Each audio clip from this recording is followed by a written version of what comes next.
रहे थे।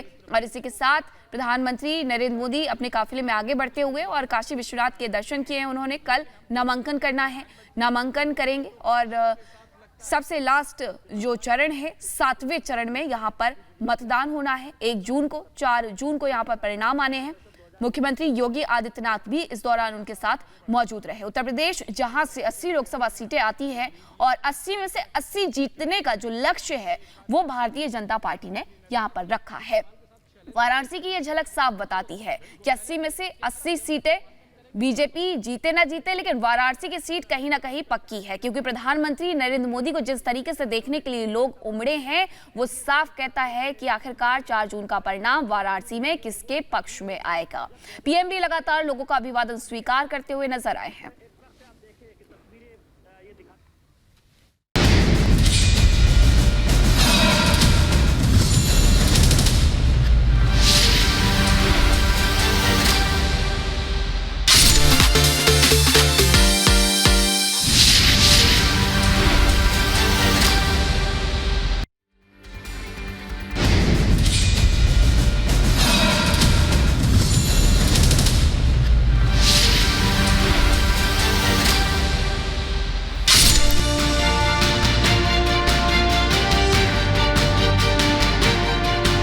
शाहजादे वायनाड में हारने वाले हैं, अब रायबरेली में खोज रहे हैं रास्ता। आप मेरे परिवार पे भरोसा करते हो। भरोसा इसलिए नहीं करते कि हम आके हर चुनाव में आपको गुमराह करते हैं। यहाँ से चुन कर जाने के बाद सोनिया जी और इनका परिवार रायबरेली कितनी बार आया है? आप पर पूरा भरोसा है। मेरे भाई राहुल जी को अपना सांसद बनाएंगे। रायबरेली में राहुल बाबा प्रचंड मार्जिन से चुनाव हार रहे हैं। नमस्कार, बहुत स्वागत है आपका रायबरेली। जोरदार तालियों से स्वागत करिए। इस वक्त हम मौजूद हैं रायबरेली में और रिपब्लिक भारत का कारवां लगातार चल रहा है। इंडियन पॉलिटिकल लीग, अलग अलग शहरों में हम जा रहे हैं, लेकिन आज जहां पर मौजूद हैं वहां पर मुकाबला बहुत ज्यादा कड़ा रहने वाला है, क्योंकि राहुल गांधी यहां से मैदान में उतरे हुए हैं और बीजेपी ने इस सीट पर जीत के लिए दम भर दिया है। रायबरेली की जनता रहेगी, मुद्दे रहेंगे, खास मेहमान हमारे साथ रहेंगे जिनसे चर्चा करेंगे हम। लेकिन सबसे पहले आपको दिखाते हैं ये रिपोर्ट, उसके बाद करेंगे चर्चा की शुरुआत।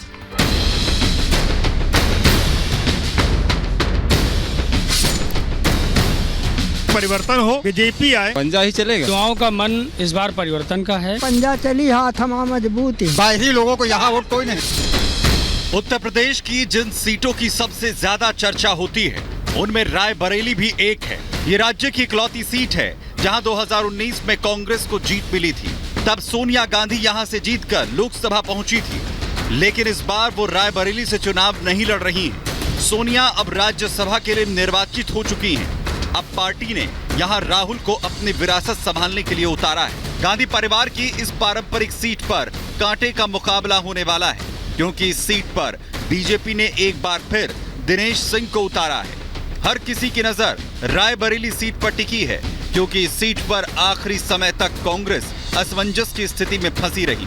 राहुल को अमेठी और प्रियंका को रायबरेली से उतारने की चर्चाएं थी, लेकिन लगभग 15 दिनों तक चली इन खबरों पर विराम लगाते हुए कांग्रेस आलाकमान ने राहुल को रायबरेली के रण में उतार दिया, जिसके बाद प्रधानमंत्री नरेंद्र मोदी ने कांग्रेस पर जबरदस्त हमला बोला और राहुल को अमेठी से न उतारने को हार का डर करार दिया। शाहजादे वायनाड में हारने वाले हैं, वहां से भागकर अब रायबरेली में खोज रहे हैं रास्ता। घूम घूम कर सबको कहते हैं डरो मत। मैं भी आज उन्हें कहता हूँ, अरे डरो मत, भागो मत। रायबरेली के रण में प्रियंका गांधी डटी हैं और रायबरेली की जनता से राहुल को वोट देने की भावुक अपील कर रही हैं। मैं जानती हूँ आप मेरे परिवार पे भरोसा करते हो, तो आप पर पूरा भरोसा है। आप इस बार मेरे भाई राहुल जी को अपना सांसद बनाएंगे। प्रियंका से पहले सोनिया गांधी भी रायबरेली की जनता को भावनात्मक संदेश भेज चुकी हैं। को निशाने पर लिया और उनसे 5 सवाल पूछ डाले। सवाल उनको पूछने आया, यहाँ से चुन कर जाने के बाद सोनिया जी और इनका परिवार रायबरेली कितनी बार आया है भैया, बताओ तो जरा। रायबरेली सीट पर विरासत वाली राजनीतिक जंग जारी है। 20 मई को वोटिंग से पहले 17 मई को राहुल और अखिलेश यादव यहां रैली करने वाले हैं। लेकिन सबसे बड़ा सवाल ये कि क्या रायबरेली में राहुल गांधी की राह आसान है या इस बार राहुल के लिए ये सीट बहुत मुश्किल होने वाली है। Bureau report, Republic Bharat.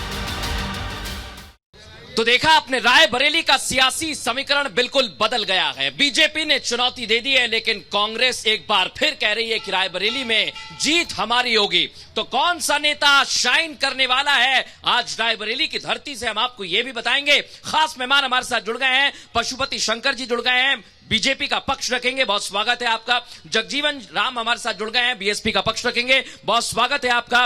VK Shukla ji हमारे साथ जुड़ गए हैं, कांग्रेस का पक्ष रखेंगे, और विनय कुमार जी जुड़ गए हैं, समाजवादी पार्टी का पक्ष रखेंगे। आप सभी का बहुत स्वागत है। सबसे पहला सवाल कांग्रेस पार्टी से ही हम पूछेंगे, और बड़ी बात तो यही है वीके शुक्ला जी, जिस तरह से अभी तक के चुनाव हुए हैं आपको सफलता मिली, लेकिन आज गृह मंत्री अमित शाह रायबरेली में थे, 5 सवाल किए, पूछा गांधी परिवार रायबरेली क्यों नहीं आता है? 5 सवाल एक साथ पूछेंगे या एक एक का जवाब? नहीं, यही बता दीजिए, रायबरेली गांधी परिवार क्यों नहीं आता है? गांधी परिवार हमेशा यहाँ मौजूद रहा है जी, और उन्होंने विकास के काम किए हैं। हाँ। आज एक मिनट भाई बात सुन लीजिए, या तो हंसी। बोलिए। हाँ, गांधी परिवार एक व्यक्ति ही नहीं है, यहाँ उनके जितने कार्यकर्ता हैं, जितने लोग हैं, हाँ। सब रात दिन काम करते हैं। जैसे मैं आपको बताऊं, जब कोरोना काल था, हाँ। तो कोई नहीं नजर आया, और सांसद जी ने यहाँ पे ऑक्सीजन एक मिनट मैं जनता के पास भी आऊंगा, कंप्लीट करिए। नहीं, आप मेरे से बात करिए ना। हाँ, बोलिए। तो यहाँ पे ऑक्सीजन जो सबसे ज्यादा जरूरी था, अच्छा, उसको हमारी सांसद सोनिया गांधी जी ने भेजा। हाँ। भाजपा के लोगों ने कोई काम नहीं किया कोरोना काल में। ठीक है, मैं जनता से पूछता हूँ, भाजपा के लोगों ने काम किया नहीं किया? एक मिनट आगे आ जाइए भैया, आप आगे जाइए। क्या नाम है आपका? विशाल सिंह। विशाल जी, क्या काम होता है यहाँ पर, ये बताइए। गृह मंत्री अमित शाह है आज, उन्होंने कहा कांग्रेस की सांसद सोनिया गांधी यहाँ पर नहीं आई, क्या माहौल देखते हैं आप, ये बताइए। माहौल इस बार बहुत खराब है। कांग्रेस की सांसद पिछले 7 साल से लापता है यहाँ पर। अच्छा जी, पिछले साल जो है वो, पिछले 5 सालों में वो सिर्फ अपना नामांकन करने यहाँ आई थी, उसके 5 साल बाद अपने बेटे का नामांकन करने आई। वो रायबरेली को अपना परिवार नहीं मानती। और भी लोग हमारे साथ मौजूद है। भैया रायबरेली के ही हैं जी। क्या नाम है? दिलीप द्विवेदी नाम है। द्विवेदी जी, क्या माहौल चल रहा है इधर? अमित शाह जी आए हैं, गृह मंत्री, और उसके बाद योगी आदित्यनाथ जी भी आने वाले हैं। ये बताइए, राम मंदिर मुद्दा है कि नहीं है इधर? बिना पकड़े बोलिए। राम मंदिर मुद्दा है, 500 साल का मुद्दा भाजपा ने हल किया है। भाजपा ने हल किया है 500 साल का मुद्दा। कांग्रेस लटकाए रही, और हम एक सवाल समाजवादी पार्टी के प्रवक्ता से, बिन्नू भैया से, हाँ, कि इनके मुखिया अभी तक कह रहे थे कि कांग्रेस बहुत दगाबाज पार्टी है, इसको कभी वोट मत देना। अब क्या बात हो गई? ठीक है।